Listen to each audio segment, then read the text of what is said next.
Bismillahirrahmanirrahim. Assalamualaikum warahmatullahi wabarakatuh. Kami dari kelompok 1 pengembangan kepribadian guru, yang mana di sini kami akan mempresentasikan hasil observasi kami mengenai guru PNS, wawancara guru PNS. Selanjutnya, langsung saja, apa sih latar belakang mengapa dilaksanakannya wawancara guru PNS ini? Yang mana latar belakang ini akan disampaikan oleh Saudari Yulia. Kepadanya kami persilahkan. Bismillahirrahmanirrahim. Latar belakang dalam hal ini ialah dalam proses belajar mengajar, guru adalah sosok yang sangat penting. Seperti yang kita ketahui, guru juga dapat diartikan sebagai sosok yang memberi ilmu pengetahuan kepada peserta didiknya. Guru dihadapkan kepada peserta didik yang berbeda latar belakang dan kecakapannya. Seorang guru harus mengetahui cara yang dapat mempengaruhi keberhasilan dalam proses belajar mengajar. Pada dasarnya, apa yang dilakukan oleh guru dapat mempengaruhi keberhasilan proses belajar mengajar. Di sini, guru harus mempersiapkan segala hal yang dapat mencapai tujuan dari pembelajaran. Oleh karena itu, kegiatan wawancara ini yang mana merupakan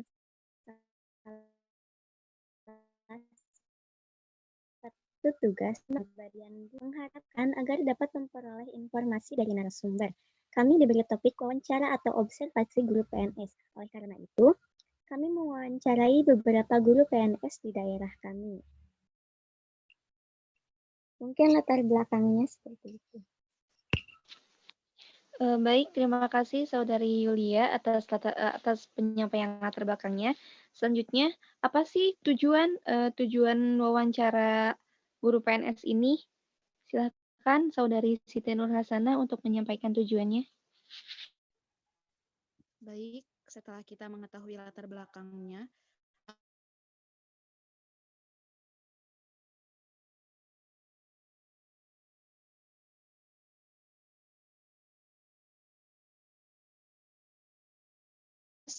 yang ketiga, mengetahui pandangan guru PNS tentang pendidikan. Yang keempat, mengetahui motivasi guru PNS yang mendasari sebagai guru pengajar. Dan yang terakhir, mengetahui pendekatan guru PNS dalam proses belajar mengajar.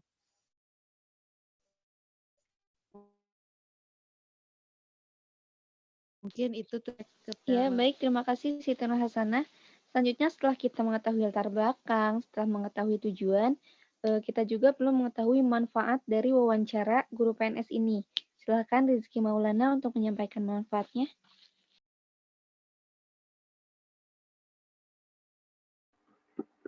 Ya, saja selanjutnya adalah manfaat. Ya. Yang ke-1 adalah secara teoritis. Nah, secara teoritis ini adalah observasi ini diharapkan dapat memberikan sumbangan pengetahuan di bidang pendidikan dan keprofesionalan, dan diharapkan dapat berguna sebagai bahan bacaan yang mampu menambah wawasan mengenai komitmen mengajar guru PNS. Yang kedua adalah secara praktis. Nah, secara praktis ini hasil observasi ini diharapkan dapat memberikan manfaat secara praktis. Di antaranya dapat memberikan gambaran untuk meningkatkan kesejahteraan dan mempertahankan kinerja agar tetap menjadi seorang pendidik yang selalu menjaga keprofesionalannya. Selanjutnya adalah dapat membantu mendorong guru honorer daerah untuk meningkatkan kinerjanya sebagai pendidik. Nah, itu saja untuk manfaatnya paling. Baik, terima kasih Saudara Rizky Maulana. Selanjutnya di sini kami mengobservasi beberapa guru PNS, yang mana yang pertama hasil observasinya akan disampaikan oleh Saudari Sophia Fauzia Azhar. Kepadanya disilahkan. Baik, sebelumnya terima kasih kepada Saudari Siti Alisa. Hasil dan analisis. Di bab 2 ini, hasil wawancara. Hasil wawancara pertama ini saya sendiri di daerah saya, Profil guru PNS sebagai berikut. Nama lengkap Enden Sophia SPDI, alamat Kampus Nukalilah, RT 2, RW 18, Kecamatan Desa Sukamana, Kecamatan Pangalengan. Tempat mengajar, beliau sekarang di SD Citere, Desa Sukamana, Kecamatan Pangalengan, Kabupaten Bandung. Maaf ya, ini harusnya Bandung Selatan. Umurnya tuh 47 tahun dan beliau menjalani profesi guru dari tahun 2004. Lalu tanggal observasi yang saya laksanakan itu pada tanggal 18 Oktober 2020. Lalu pendidikan terakhir beliau itu S1 di Universitas Yamisa. Lalu jurusan perkuliahan beliau mengambil pendidikan agama Islam. Lalu hasil observasinya, yang pertama saya menanyakan mengenai masalah terbesar yang pernah dialami dalam pekerjaan, apa yang menjadi penyebabnya, dan bagaimana cara mengatasi atau memecahkan permasalahan tersebut. Lalu beliau menjawab, sebenarnya banyak sekali permasalahan yang Ibu temui di lapangan. Seperti karakter siswa, harus kita akui bahwa masing-masing orang itu memiliki karakter yang berbeda dan sendiri-sendiri. Contoh, kalau di kelas ada 30 siswa, berarti ada 30 karakter. Nah, masalah yang kedua yaitu adalah sikap dan perilaku. Sebenarnya sikap itu merupakan bagian dari karakter yang dimiliki oleh siswa. Tapi ini lebih difokuskan karena semua karakter dan sikap adalah yang paling berpengaruh. Lalu masalah yang ketiga adalah daya serap siswa yang rendah terhadap materi pembelajaran. Jadi jika guru menjelaskan beberapa materi pun anak sulit menangkapnya. Lalu masalah keempat yaitu minat dan bakat yang terpendam, tidak percaya diri atau minder. Nah, lalu siswa terlalu pasif, jadi seorang guru sulit memastikan bahwa mereka telah paham atau belum. Lalu masalah keterpurukan mental seperti mudah emosi, gampang tersinggung, atau terlalu agresif. Jadi saya mengatasi,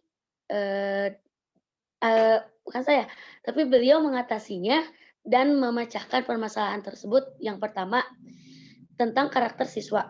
Nah, guru seharusnya menemukan persamaan untuk meninjau strategi pendekatan yang diterapkan. Minat dan bakat tidak direspon secara negatif, tetapi patut diapresiasi dengan baik dan dilakukan pencegahan, sehingga mereka tidak menimbulkan dan membentuk kenakalan yang baru. Lalu daya serap siswa yang kurang, beliau tidak terlalu cepat menjelaskan. Nah, siswa karena keterlambatannya menerima materi, namun beliau melakukan strategi yang tepat dan dapat mendorong siswa menemukan kemampuan menerima dan menyerap materi yang beliau ajarkan. Lalu, siswa yang pasif mengatasinya dengan cara memancing mereka agar menjadi aktif sehingga bisa membaca, menganalisis sejauh mana tingkat penerimaan materi yang beliau ajarkan. Lalu pertanyaan selanjutnya, lalu upaya apa saja yang Ibu lakukan untuk mencapai hasil kerja yang lebih baik? Lalu beliau menjawab, upaya-upaya yang saya lakukan, pertama, guru harus mempunyai 4 kompetensi, yaitu kompetensi pedagogik, profesional, atau harus menguasai keprofesionalan, dan menerapkannya di kelas, lalu belajar update informasi. Lalu menambahkan wawasan keilmuan melalui media cetak, media massa, media elektronik, dan media jaringan sosial. Dan guru juga harus disiplin belajar karena itu adalah kunci sukses sebagai guru dalam. Nah, melakukan pembelajaran lalu harus menguasai kelas dengan baik sehingga pembelajaran menjadi menyenangkan. Lalu harus menguasai administrasi pembelajaran karena administrasi mengajar merupakan komponen penting dalam melakukan pembelajaran. Guru juga harus mahir dalam merencanakan pembelajaran sampai mengevaluasi kegiatan pembelajaran. Hal ini yang dituangkan dalam administrasi pembelajaran yang tadi. Nah, lalu guru juga harus bisa berkomunikasi, pandai memanfaatkan keterbatasan di dalam kelas. Nah, berpikir terbuka dan menemukan religiusitas. Lalu pertanyaan selanjutnya yaitu bisa diceritakan mengenai keputusan yang pernah Ibu ambil dan dampak besar atau luas bagi lembaga. Lalu beliau menjawab, dalam realitanya pengambilan keputusan bukan hal yang mudah, sederhana. Sebab setiap pengabdian keputusan biasanya menguntungkan dua konsekuensi positif ataupun negatif. Jadi seorang guru harus bisa mengambil keputusan yang baik dalam pengertian efektif, efisien, meminimalkan resiko, dan bermanfaat bagi kemajuan sekolah. Jadi selama ini beliau selalu berpikir kalau mengambil keputusan cari solusi yang baik yang berdampak baik bagi siswa. Lalu pertanyaan selanjutnya, bisa diceritakan mengenai hal baru yang pernah Ibu buat atau dikembangkan terkait pekerjaan Ibu? Lalu beliau menjawab, pendidikan zaman now atau zaman sekarang atau pendidikan di abad 21 ini menghadapi era digital saat ini, pembelajaran kreatif merupakan salah satu metode yang dapat dikembangkan dalam mewujudkan tuntutan era digital. Pembelajaran kreatif memiliki dua makna, pembelajaran kreatif dan membelajarkan kreatif. Nah, kalau pembelajaran kreatif lebih melibatkan peranan guru dalam membuat proses pembelajaran guru dalam kelas. Lalu menjadi menarik bagi murid. Nah, lalu selanjutnya efektif dan pendekatan imajinatif. Nah, kalau pembelajaran kreatif lebih menekankan kemampuan guru dalam mengidentifikasi kekuatan kreativitas siswa, memperkuat daya kreatif siswa, dan memberikan kesempatan kepada murid atau siswa untuk mewujudkannya. Lalu pertanyaan selanjutnya, bagaimana cara Ibu mengelola keberagaman dalam melaksanakan tugas yang menjadi tanggung jawab Ibu? Lalu beliau menjawab, keberagaman merupakan salah satu konteks kehidupan masyarakat Indonesia. Dengan semboyan Bhinneka Tunggal Ika yang dijadikan salah satu falasabah bangsa kita, bangsa Indonesia. Terjadinya konflik-konflik yang berkaitan dengan keberagaman baik agama, etnis, latar belakang, budaya, bahasa, gender, usia, dan status sosial itu bisa memunculkan keresahan di dalam kelas ataupun di sekolah. Nah, berkaitan dengan hal tersebut, sekolah merupakan salah satu ruang yang dianggap penting untuk mengkomodir pengetahuan dan pemahaman. Keberagaman jadi sekolah tidak hanya dimaknai sebagai ruang untuk memperoleh pengetahuan atau untuk mengukur kemampuan kognitif dan prestasi akademis, melainkan sebagai ruang untuk memperoleh nilai-nilai kehidupan masyarakat. Jadi beliau mengelola keberagaman melalui pembelajaran PAI atau Pendidikan Agama Islam yang beliau ambil menerapkan metode pengajaran yang kreatif. Karena dengan metode yang kreatif, secara tidak sadar para murid telah terlibat dan berbaur dengan teman yang lain. Ya, yang kedua, beliau mengelola keberagaman di dalam kelas berbasis pluralisme. Nah, pendidikan yang berbasis pluralisme mempunyai sifat terbuka karena di sana terjadi pertemuan dan mereka terlibat secara sukarela dan bisa membentuk nilai-nilai kemanusiaan. Lalu yang terakhir, psikologi kependidikan yang tidak melakukan diskriminasi karena akan berdampak buruk pada perkembangan psikologi anak itu yang beliau terapkan selama ini. Lalu pertanyaan selanjutnya, apakah ada perbedaan sekarang dengan yang dulu?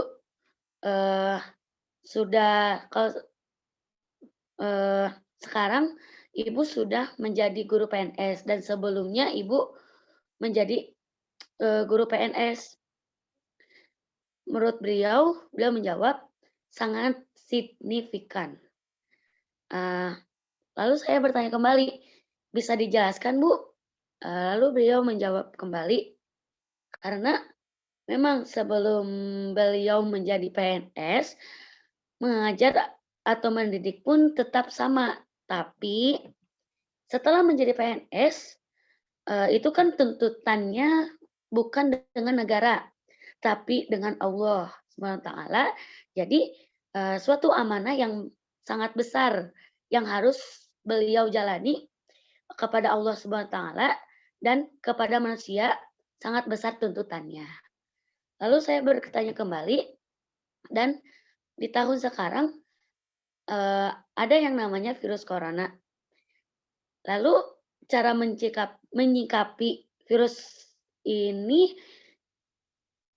virus itu di pembelajaran kelas seperti apa ya Bu? Lalu beliau menjawab, selama ini kami melakukan secara daring. Kebanyakan daring, tapi karena di daerah kami pedesaan, jadi melakukan secara luring, membuat satu kelompok paling banyak 8 orang. Lalu kami sebagai guru datang ke suatu tempat, ke rumah orang tua siswa, dan paling banyak itu 8 orang. Dan kami mengajar di sana secara bergantian. Sekarang misalkan kelompok Klegoh Iso, besoknya kelompok Citerei, besoknya lagi kelompok Suka Senang, besoknya lagi kelompok Babakan Cianjur, dan terus bergiliran. Lalu saya mempertanyakan kembali, Ibu memiliki rencana untuk mengajar di sekolah secara langsung, apakah Ibu berharap? Lalu beliau menjawab, kami sebagai tenaga pendidik berharap mudah-mudahan Allah Subhanahu wa Ta'ala segera mengangkat virus ini dengan cepat sehingga kami bisa bertemu dengan anak didik kami. Kami sangat rindu dengan mereka karena sangat beda sekali antara pendidikan secara daring dan pendidikan secara luring atau langsung di dalam kelas. Jauh sekali perbedaannya. Lalu saya bertanya kembali, jadi lebih dominan secara luring ya Bu? Lalu beliau menjawab,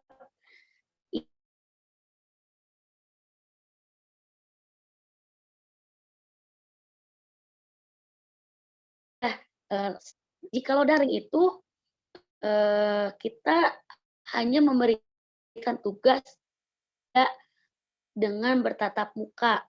Jikalau di kelas kan kita bisa interaktif dengan murid kita, dan bila tidak mengerti bisa acungkan tangan dan kita menjelaskan secara gamblang. Jadi lebih enak. Baik, mungkin itu saja yang dapat saya paparkan dari hasil observasi saya dan narasumber. Terima kasih. Saya kembalikan kepada moderator. Baik, terima kasih Sofia Fauzia Azhar. Selanjutnya kita lanjutkan kepada pemaparan hasil observasi kedua yang akan disampaikan oleh saudari Siti Sahara. Ya baik, terima kasih moderator. Dari hasil wawancara kedua ini, profil guru PNS, nama lengkap Nani Warningsih, SPD, NIP 196570520012003. Jabatan sebagai guru kelas, pangkat dan golongan sebagai guru media, tempat tanggal lahir Bandung 5 Juli 1965. Alamat rumah Kampung Cikembang, RT 1 RW 1 Desa Cikembang, Kecamatan Kertasari, Kabupaten Bandung. Nomor WA atau nomor telepon 085 314 751 075. Emailnya warningsih nani05@gmail.com. Nama sekolah SDN Sili Asih, Kecamatan Cikembang, RT 3 RW 13, Kabupaten Bandung, Provinsi Jawa Barat, dengan kode pos 4036. Email sekolah tertera, pendidikan beliau SD Cikembang tahun 1979, SMP di Tsanawiyah Baitul Arqam 1983, SLTA di SPG Datria, jurusan IPA tahun 1986, jenjang 1 sarjana di Universitas Terbuka, jurusan PGSD tahun 2015. Ya, baik. Hasil dari observasi pertanyaannya tidak jauh berbeda dengan pertanyaan di atas, hanya beberapa yang tidak saya pertanyakan. Untuk permasalahan yang dihadapi oleh narasumber, banyak dalam perjalanannya menjadi PNS. Dalam hal ini, narasumber mengambil permasalahan terbesar yang dihadapinya di masa COVID-19 ini, yaitu cara mengajar para siswa. Karena pembelajarannya yang harus dilaksanakan dengan melalui daring.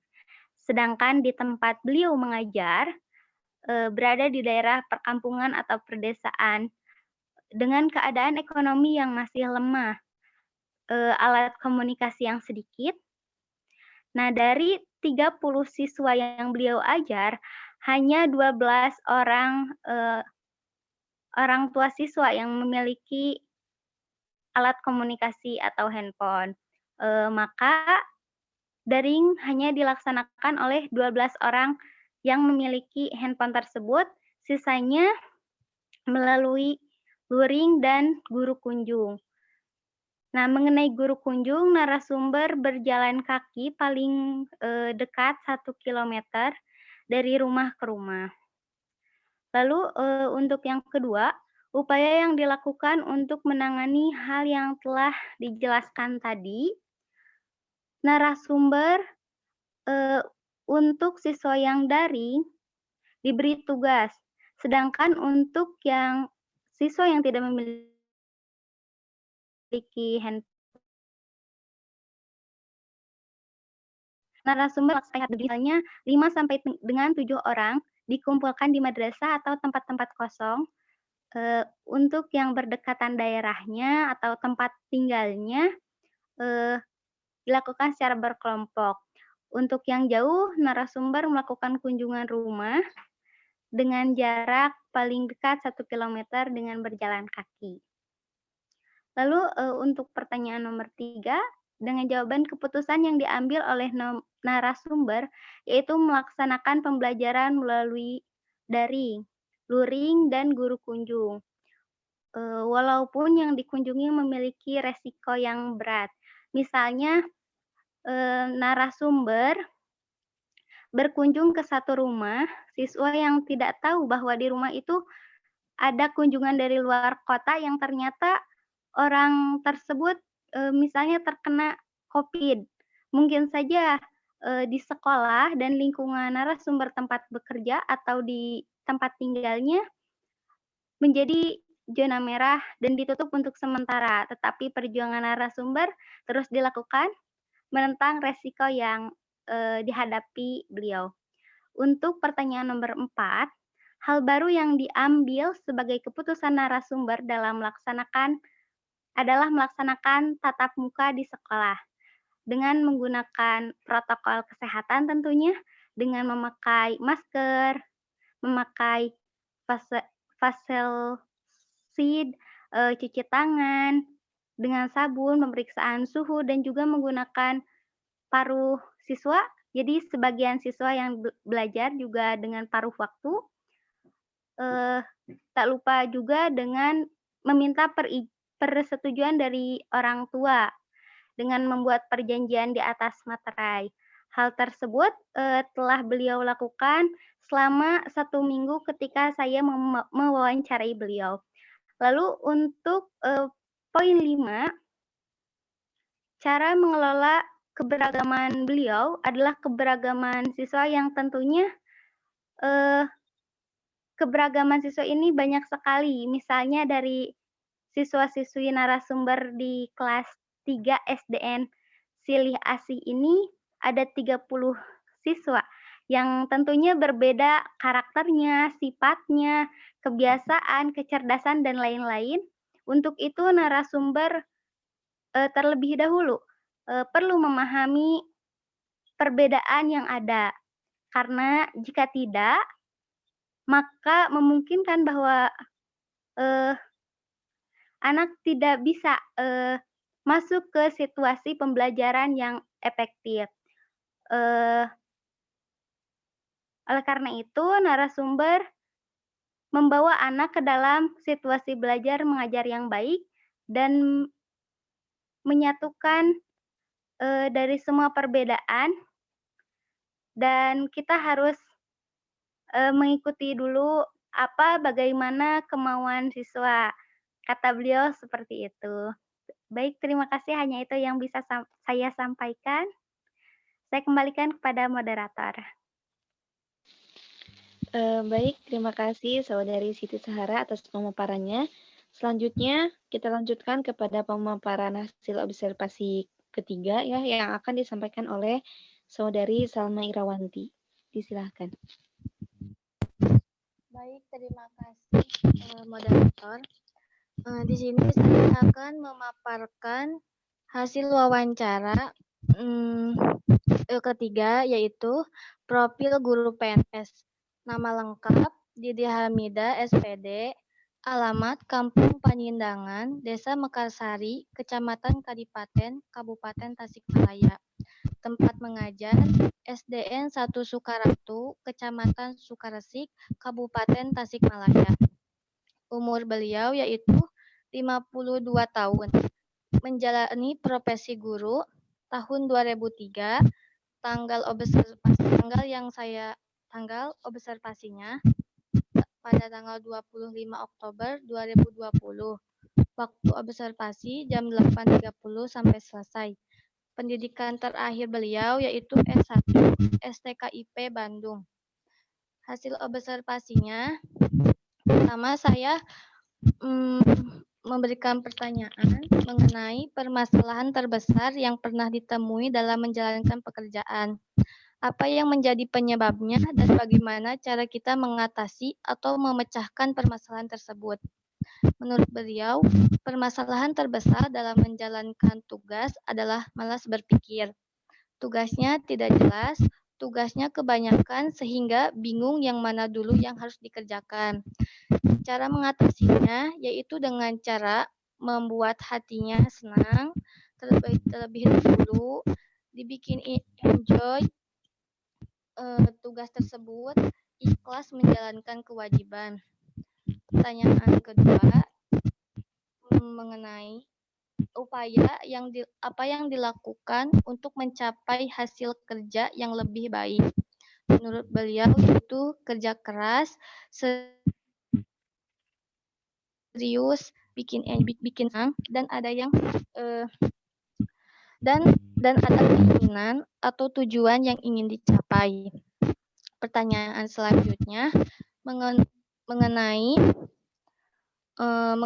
hal baru yang pernah dibuat atau dikembangkan terkait dengan pekerjaan. Beliau tidak mau mengerjakan tugas dan kewajiban sebagai seorang pegawai, mengerjakan tugas asal-asalan, datang terlambat. Mohon maaf, jawabannya kurang keliru. Menurut beliau, membuat karya inovatif, karya tulis ilmiah, ikut seminar merupakan contoh pengembangan diri untuk seorang pegawai. Yang terakhir, mengenai mengelola keberagaman pelaksanaan tugas yang menjadi tanggung jawabnya. Menurut beliau, yaitu dengan cara disusun satu-satu dan diurutkan sesuai dengan skala prioritas, supaya tugas yang beraneka ragam tidak menjadi beban dan dapat terkelola dengan baik. Sekian mungkin seperti itu hasil observasinya. Terima kasih. Saya kembalikan kepada moderator. Baik, terima kasih Saudari Salma Irawanti. Nah, itu ya pemaparan hasil observasinya ya. Di sini kami mengobservasi 3 guru PNS. Selanjutnya, analisis dari observasi yang kami lakukan akan disampaikan oleh Saudari Yola Jakiyah. Disilahkan. Bismillahirrahmanirrahim. Jadi, hasil analisis kami yaitu mengutip dari Suparno. Jadi, bahwa guru profesional itu adalah guru yang memiliki kepribadian utuh. Yakni yang pertama, guru harus bermoral dan bermanfaat.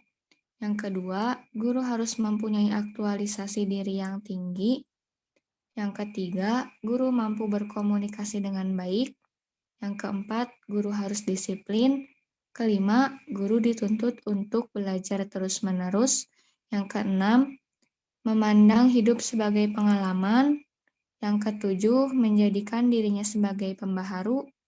Yang terakhir, selalu memperbaiki atau berbenah diri. Sekian pemaparan dari saya, dikembalikan ke moderator Siti Holisah. Terima kasih. Baik, terima kasih kembali Saudari Yola Jakiyah. Selanjutnya pemaparan kesimpulan. Apa sih kesimpulan dari hasil observasi guru PNS ini? Akan disampaikan oleh Saudari Ulia Sopa Ulia. Disilahkan. Baik, terima kasih.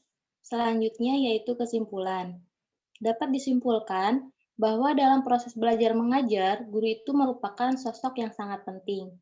Dan kita ketahui bahwa guru dapat diartikan sebagai sosok yang memberi ilmu pengetahuan kepada peserta didiknya. Dan guru dihadapkan kepada peserta didik yang berbeda latar belakang serta kecakapannya.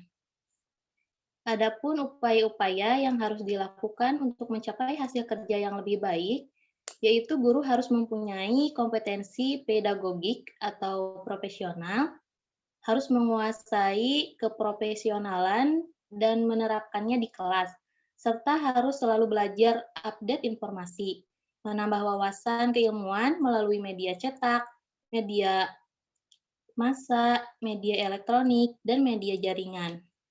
Dan guru juga harus disiplin dalam belajar, karena itu merupakan kunci sukses sebagai seorang guru dalam melakukan pembelajaran. Mungkin itu saja yang dapat disimpulkan. Saya kembalikan ke moderator. Ya, terima kasih. Selanjutnya, saran yang dapat kami sampaikan yang telah kami susun mengenai hasil observasi guru PNS ini akan disampaikan oleh Saudara Yazid Muhammad Nijar. Disilahkan. Ya, baik. Terima kasih, Bu Moderator.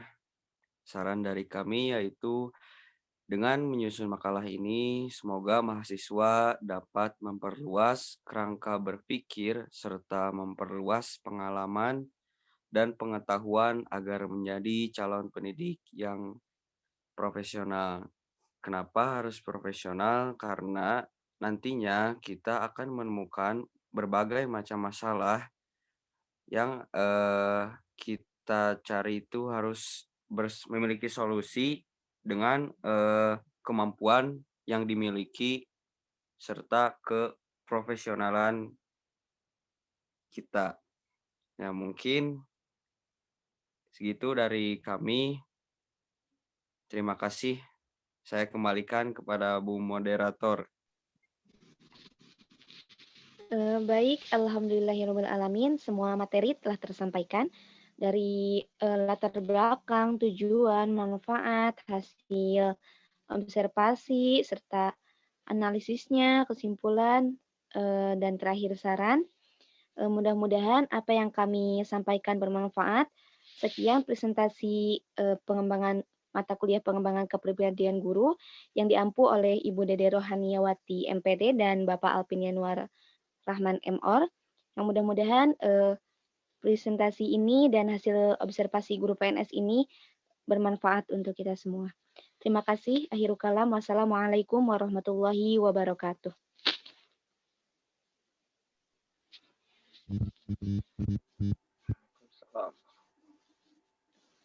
Baik, untuk selanjutnya bisa semuanya bisa live ya, agar videonya segera ke save. Terima kasih.